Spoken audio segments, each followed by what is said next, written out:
Ladies and gentlemen, welcome back. This is Zenkai Media. We are your hosts. My name is Ocean Subiono. I'm Taylor Veer. And this is our new co-host, Brutus. He's been here for 2 episodes in a row now. So, welcome, Brutus. Welcome back. What do you have to say about today? All right. No way.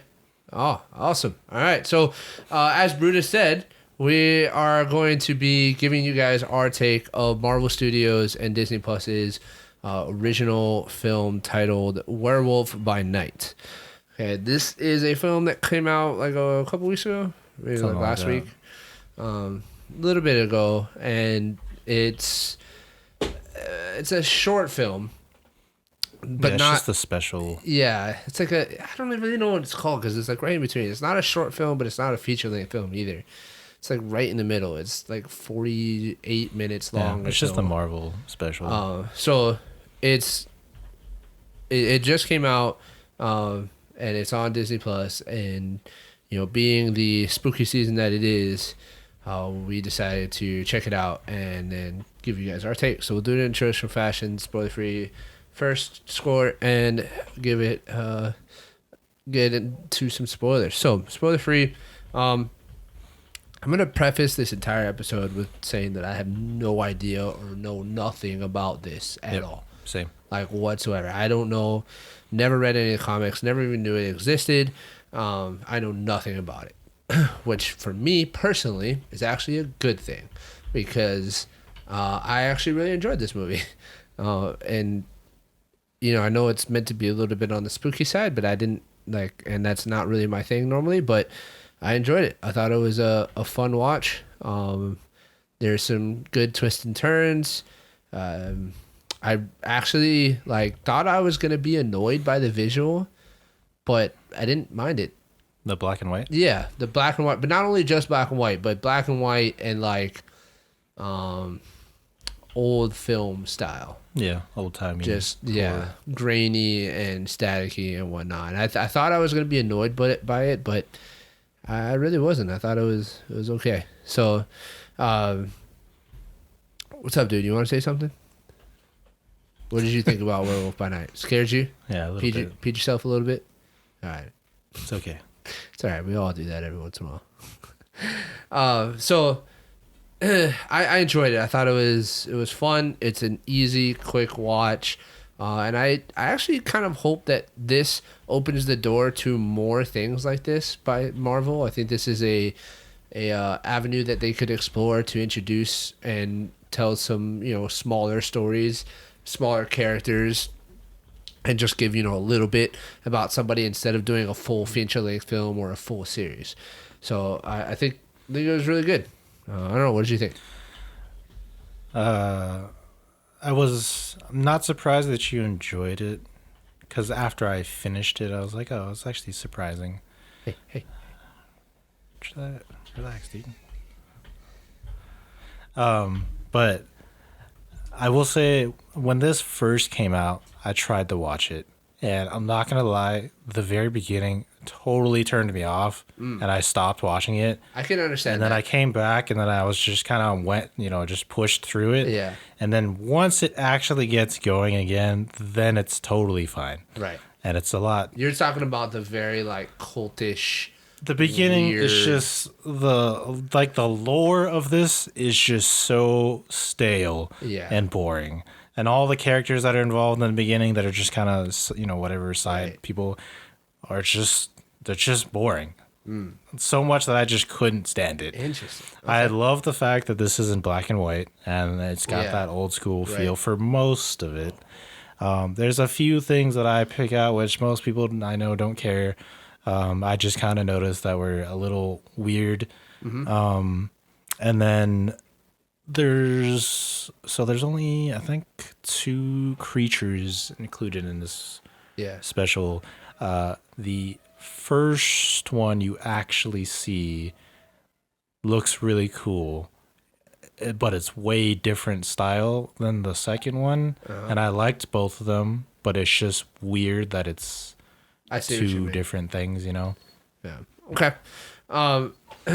Let's give a score real quick so we can kind of be a little bit more specific about what we're talking about, because I totally understand what you mean.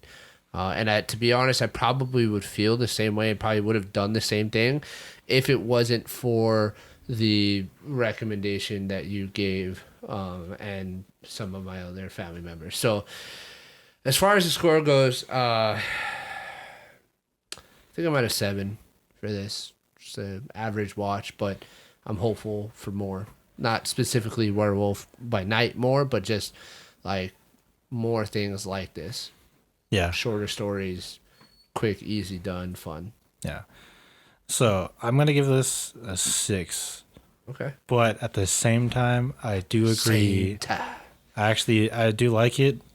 It's just something about it is not quite there enough for me to like really enjoy it. But I am excited to see more of this. Yeah. All right. So I gave it a 7. Taylor gave it a 6. We're both kind of in the same wheelhouse right now. Hopefully Marvel Studios does more of this. If you guys have not seen this yet, I do recommend giving it a watch. If you're the kind of person that likes to watch things of this season, of like the spooky Halloween season, this is right up the alley. This is something this is like a mystery kind of. Yeah, it's not scary. I don't think there's really any jump scares at all or anything like that. It's just, it's tense and thriller-esque, but it's like definitely old school thriller kind of stuff. So if you're looking for a soft watch, not something that's going to make you not be able to fall asleep at night, but you also want to, be festive, I think this is it. I think this falls right in that category. So check it out and then come back, finish out this video with us as we dive into some spoilers. Ladies and gentlemen, this is your official spoiler alert. Good job. All right. I totally understand what you mean by the beginning, because when I was watching it, I felt the same way. I was kind of just like, man, this is what old school movies were back then. It was very dry. It was very, very slow, and characters were weird, and acting wasn't the best, and it was very indicative of a like maybe 70s or 80s type of movie, and so I totally understand what you mean, but for me, like, it kind of drew me in a little bit more because of that. Like, I was kind of like, all right, where are they going with this? Like, what is gonna happen, or is it gonna just be this dry, stale and slow story the whole time? Yeah. So I kind of pushed through for that reason, and also because you had told me to watch it, so I knew there had to have been something there. Yeah. But it was definitely a little weird in the beginning.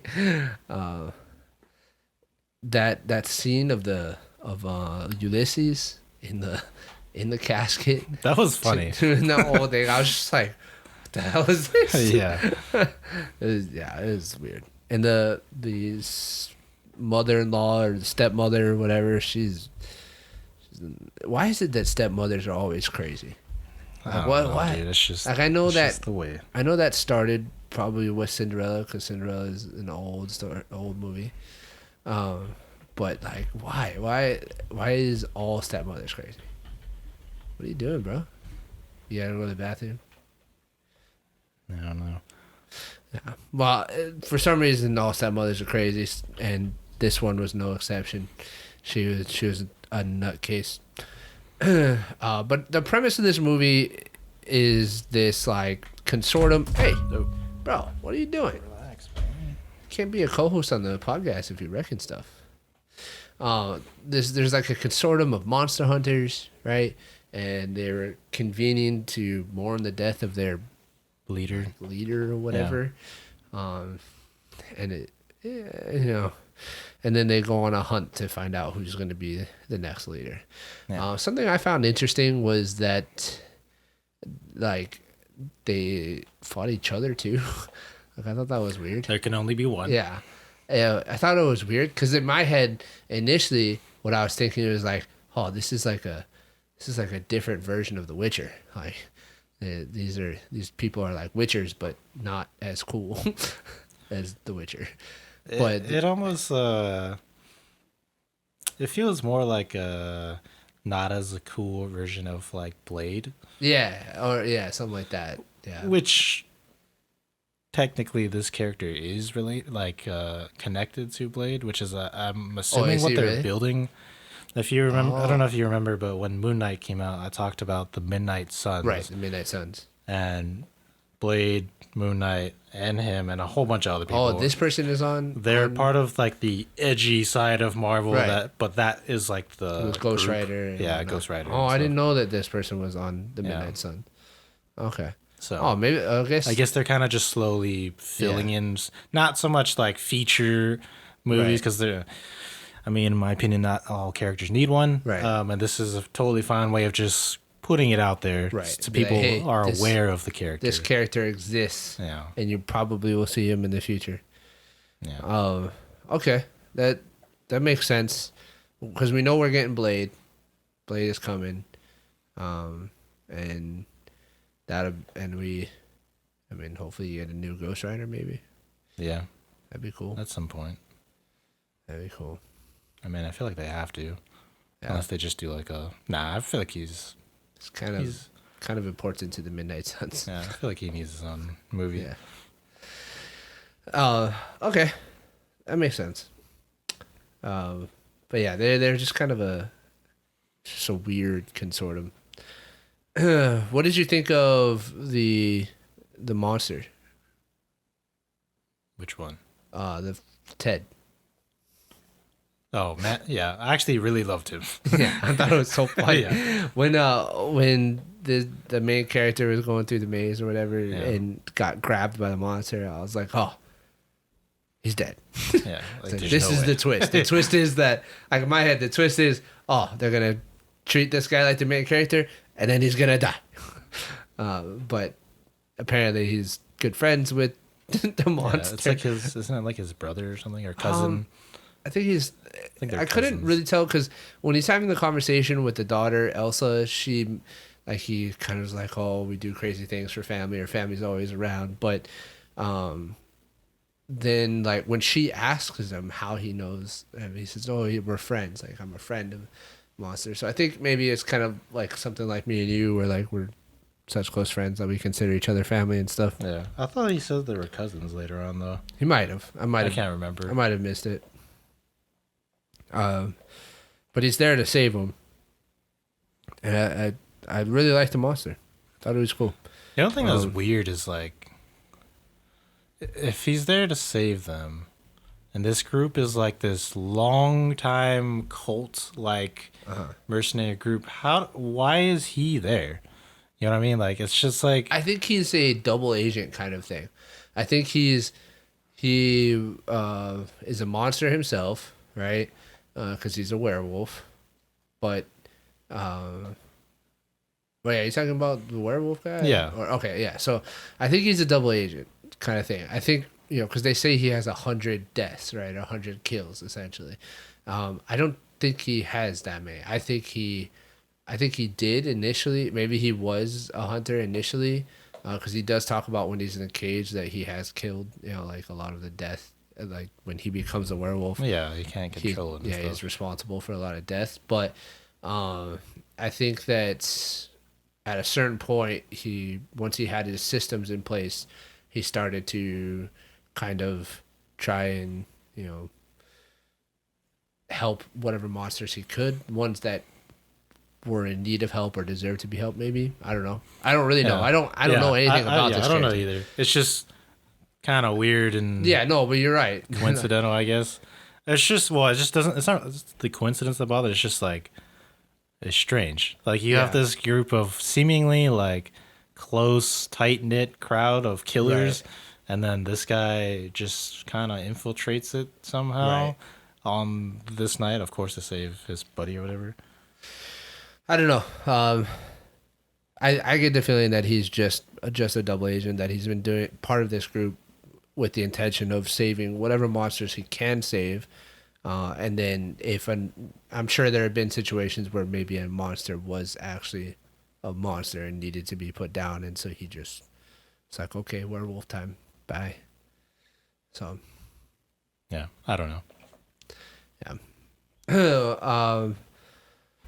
The bigger question I had was this Elsa character, right? So this character, she is the daughter of Ulysses and the stepmother, right? And she had estranged herself from the family for whatever reason for decades, and now that her father's dead and his the bloodstone, is that what it's called? Yeah, the bloodstone. Yeah. Now the bloodstone is up for grabs. She comes back because she wants to, I don't know, get revenge for whatever and get rid of everything. Why is she such a badass? Like, why is she? If she's been gone for decades, like I'm pretty sure the stepmother at some point said decades. Yeah, it's been a long time. Yeah, it's been a long time. And like, why is she a badass? Like, why is she a better fighter than everybody there? Like, and they're all supposed to be hardened monster hunters. I don't even know why she's there. Like, Well, I mean, I know she's there for the bloodstone, but because she wants to. It's that thing, right? Like, estranged kid hates their parents. When they die, they want to get rid of them, so they come back and like they return to purge themselves of all of their parents' stuff or whatever. I don't know. Yeah, I don't know. I don't remember, but I feel like there wasn't really that much explanation for it. There wasn't a whole lot, no. But other than the fact that she wants the bloodstone and like, she's the only related family member, and it's just weird that she's the best fighter there to me. That's just like, okay, I mean, you were gone. So like, in my opinion, it can't be that she was brought up in the family and taught how to fight through the family business because she's been gone. Like it's not like she does. It's not like she's been around and she's been a hunter. So what was she doing while she was gone that she needed to be such a great fighter for? Yeah, I don't know. But that's maybe a question for the next one or future movies. So other than that, like, I don't know, everything else was fine to me. Like, I enjoyed it. I thought it was fun. The werewolf himself, not really a huge fan of the way they did him. I think I understand why they did, because this is, again, very like, I think this is like 80s, I would say, like 80s horror movies, or other like, it's probably older, more like 60s or something. Okay, yeah, maybe. I don't know. I'd never watched any of them, so I couldn't tell you that. But I know of them, and this is very along that style, right? Like the werewolves, old style. So I get why they did. I think I get why they did that, but I don't know. The impression I got was he was going to be this like insane monster. Like when he was in the cage, and he's like, I'm sorry, and she's like super afraid of him. Like, she's this hardened person that fought all these people and killed these dudes and was ready to kill a monster for a bloodstone, and she's in there crying because this dude's gonna turn into a werewolf. I was expecting this like just gnarly thing to happen. I think that's just the separation between like generations of growing up, because yes, they do portray it that way, and that's how it's always. I mean, that's how it was back then, and this was that. When people saw this was exactly what they're like. Oh my god! And they saw a giant monster on screen. This is their version of it. That makes sense. To us, it's underwhelming, right? Because we're so used to just like CGI, a lot of CG and stuff. Yeah. But I enjoyed it a lot. It's weird that it's Man Thing is CG and Werewolf by Night is not. Okay. Because I feel like you should have just went one or the way other. Or the other. Yeah. That is true. That's not really that big of a deal. So he's confirmed to be Man Thing, that monster? Yeah. He's confirmed to be Man Thing. Yeah. Okay. All right. Yeah. I'm not knocking it. It's just like, all right. I was kind of just underwhelmed. I was expecting this like ferocious, gnarly, crazy werewolf to come out and rip everybody to shreds. I understand that. But I understand what you're saying, that they're going for the older generation look and whatnot, and this is this is that. So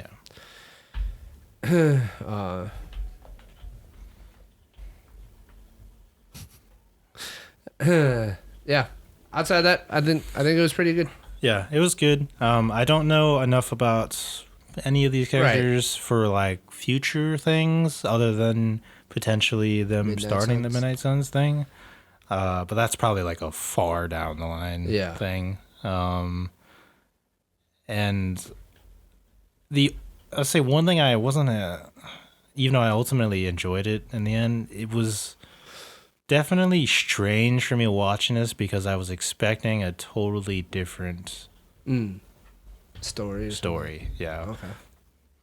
I had no idea what to expect, so Yeah. I didn't either. It's just as I was watching it, right. I naturally go into my I guess horror kind of feel for it, and then it completely different.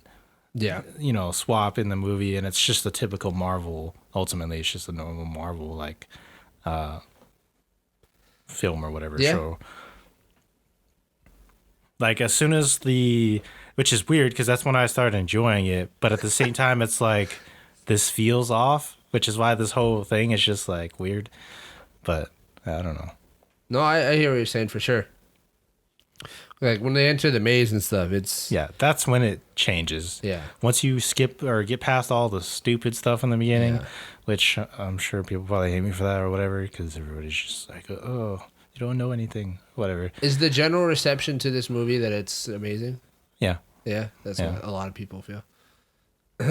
Which is surprising. People are suckers for nostalgia. People are suckers for. I think it's I don't know. It's a nostalgia. I think that's what it is because it's not good. Like the beginning of this movie is not good. It's really cringy. It's not. But as a whole, it works. Ultimately, it worked. It works because they added in enough modern things in order to make the movie viable. But the beginning of the movie was not good. Yeah, I mean, I can admit, like, the theme plays well throughout the whole movie or whatever feature, but it's very rough in the beginning. Yeah. And then as soon as you get to the maze, it is totally different. Right, and it gets way better. Yeah. All right, well, I don't really have a whole lot more to comment on because all I can really comment on is the actual movie itself as far as movie making and whatnot. And they didn't do it. To me, they didn't do anything wrong. Like there wasn't egregious or anything. And no, I don't know enough about these characters to dive into canon and be like, oh, he didn't do what he's supposed to do or whatever. Yeah, I don't know any of that stuff. But like I said in the spoiler-free section, it does make me excited. I thought the dynamic between the main character, the werewolf, and Man-Thing was cool. And they have that scene at the end where the picture turns to color. Right, and there's a scene of them in the woods, sharing some coffee in the morning or whatever, and it seems like they have a funny friend dynamic, and it could be fun to watch in the future. And then again, I hope Marvel does more of this. I hope Marvel does more of these short, but not super short films, in order to introduce maybe some smaller characters or to just do some one-off stuff too. Like maybe it doesn't have to tie into a big, overarching thing. Maybe there's a character that people like and is a fan favorite, and they just want to do something small and just give them some kind of story. So I hope that's what this opens the door for. Yeah. If not, that's all right. But I do hope that this turns into a Midnight Suns story. Yeah. I agree. Cool. The last thing I'll say is, it was enjoyable. The only thing I wanted from this that I didn't really get, that I don't know if it's true or not to the character or whatever, but seeing as it's related to other characters that I do know more about, this is not. This is a little more Disney than I want it to be. Even though, like for example, I love the relationship between Werewolf by Night and Man-Thing, and it's super cool that they're like close friends and stuff. But they're monsters, and I kind of want it to be a little bit more monstery. Yeah, like violent and like edgy, I guess. Especially because the other characters that are like we'll say in the Midnight Suns, are absolutely more edgy than this. And if they do this to them, that is going to piss me off. It's going to ruin, it'll ruin the Midnight Suns. It won't be that. Just all the whole the point characters. of the Midnight Suns is that they're supposed to be edgy, dark characters. Right. So like if they pulled this, even though I ultimately liked it, if they did this to Blade, I would be pissed off. Oh, they can't, because Blade is what saved Marvel in the first place. So if they ruined Blade, I mean, they could. Well, because they could just not care. They're big enough now that they probably could. It doesn't matter. Yeah. But Blade is it what would be saved disrespectful. Marvel. Yeah, a lot of people would be upset. Yeah. A lot of people, because Blade is what saved them. I too. loved Blade. Yeah. There, without the original Blade trilogy, there would be no MCU today. Yeah. So let's just hope that it doesn't come to that. Yeah, I think they're doing it right though. The actor that they have that's going to play Blade is, in my opinion, a really good person to put in there, other than it's Wesley Snipes, right? The original. Yeah, Wesley Snipes. Because he's old. Yeah, he's old now. He can't do it. Yeah, I don't know about the new actor, whatever. I don't really care. I just if Blade comes out and he doesn't just straight murk people. And on top of that too, like I know maybe it's just a Wesley Snipes thing for the movie, but his language and everything is amazing. And if that's not in there, I'm gonna be really pissed. I think it will be. I think they know. I don't know. I have not ever seen anything since that for a Marvel, especially recently that's come out, to be anything close to that. I know they're like trying to somewhat get people used to it. Maybe that's why they've been doing all of this. Maybe that's why they did Scarlet Witch the way they did Scarlet Witch. Maybe that's why they did this, Moon Knight. All of that stuff is to kind of like... Yeah, but even that stuff, it's like still like that's not even close. What I'm saying is like I think what they're doing is trying to just nudge people that way, so that when they do release Blade and it's just him cutting vampires up and going crazy, then it won't just be like a gigantic shock to everybody. Like, oh my god. Yeah, I mean, I know that's what they're kind of slowly trying to do, which is why they have all the R rated like Marvel shows and stuff on Disney Plus now. Yeah. And like Logan and stuff, but should it really be that like I don't know why it's that surprising to people. But we're talking about the general public here, man. For us, we expect Blade to be that way, but for the general public, not so much. But they've been shitting on some of the newer stuff, so maybe then they won't. I don't know. All right, ladies and gentlemen, thank you guys for joining us on this episode as we kind of react to Werewolf by Night. Let us know what you guys thought of the movie in the comments down below. Were you able to get through the beginning portion, or did you watch it for 5 minutes and be like, nah, I'm good, I'm going to turn this off? If you are one of those people, I do suggest that you go back and finish it, because it's pretty good. I enjoyed it. And let us know what is another character that you would like to see in this kind of film, where it's not a feature-length film, but it's not a short film either, or a series. Something that's just quick and to the point. What is another character that you'd like to see in this situation? So thank you guys for being here. Please like, subscribe, comment, share with a friend. Check us out on social media. You can find us at Any Kind Media Cast on Twitter and Instagram. Thank you for being here, Brutus. We appreciate your contribution to the channel. We'll catch you guys in the next episode. Bye, guys.